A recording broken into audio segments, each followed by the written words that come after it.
remember me? I'm back. We like it. You didn't get any better looking. Thank you. Thank you very much. So a number of years ago, I used to crew with McNichol Racing. That's Alvin over there. He's our driver. Connie. Take a bow. That's all right. Don't want Close enough. You couldn't follow instructions then either. I'm not getting up for this. He's shy. So at some point he decided that I needed to be his crew chief because he needed somebody that would make snap decisions, assess the damage, send the car, park the car, make a decision. And he couldn't find anybody that would do that. And so I did that. I did that repeatedly. And we were sitting having a whiskey several years later.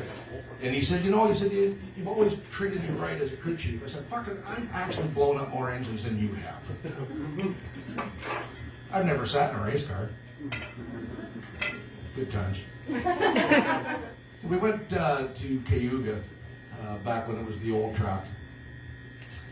Cayuga had a special race weekend every long weekend all summer long.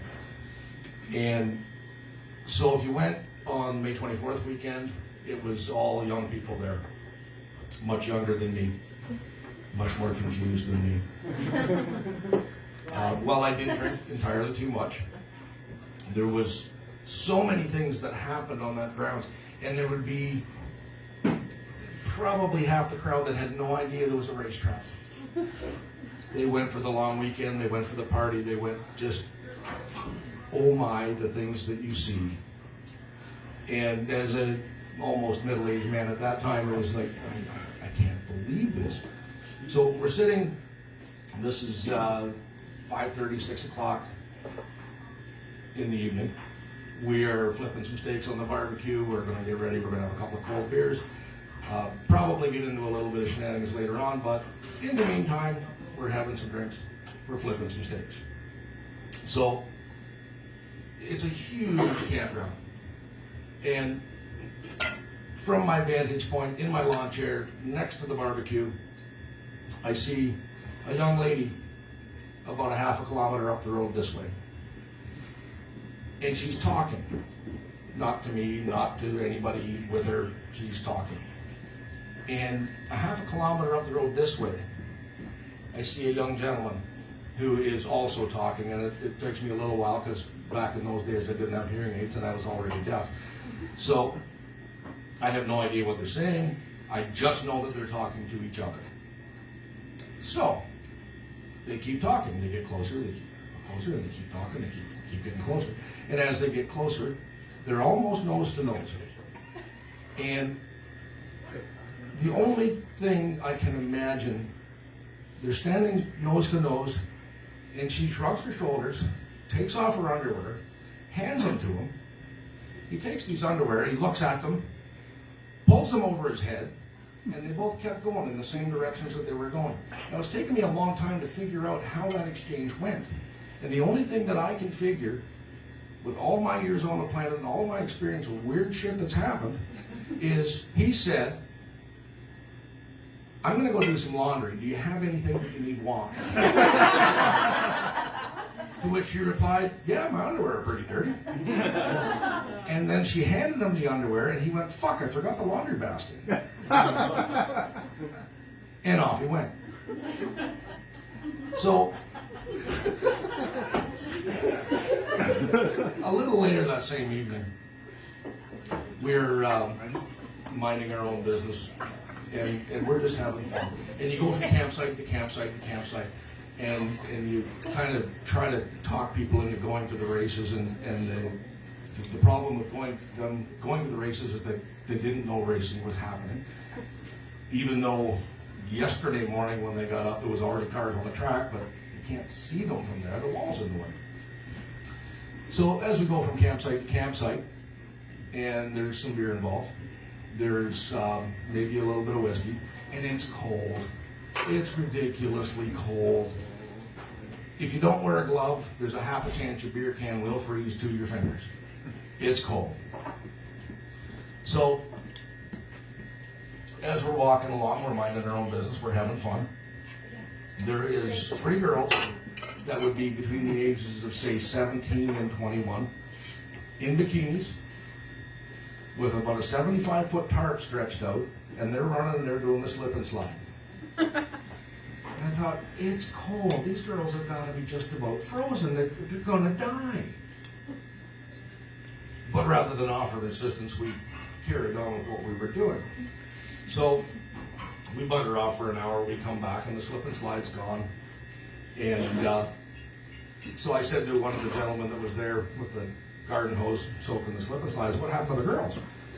Well, things were going pretty good for a little while, but he said, basically what happened is one of those young girls' nipple actually caught the tarp, and so it won't hold water anymore, so we had to shut it down for the night.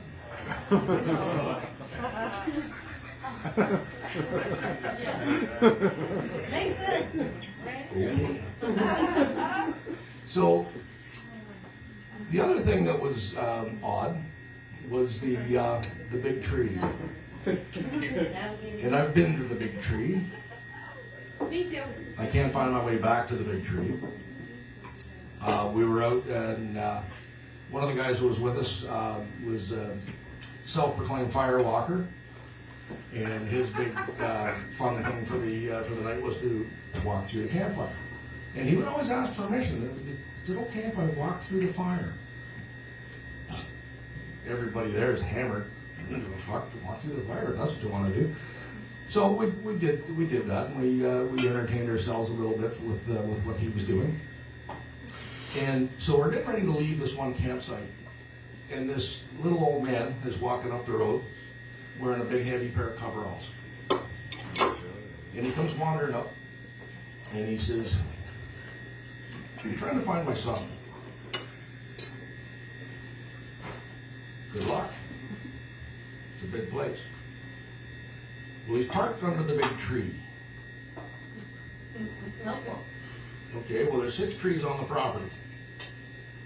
Shouldn't be too hard to find the big one, or at least go to all of them. So I said to my friends, "Come on, guys, we're going to the big tree." Yeah, good friends. Fuck off, we're going this way. The old fella there says, "I'm not a guy." I don't care. I wasn't going to turn it upside down either way. I just really need to find my kid. All right, fuck it. Grabbed a couple more beers. Let's go.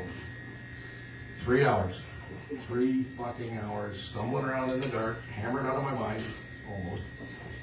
And every time we got to a tree, because he drives a sports car. What color is the sports car? Red. Red sports car at a racetrack. Yeah, this will make it easy. What's his name? They called him the Germinator. Are you fucking serious?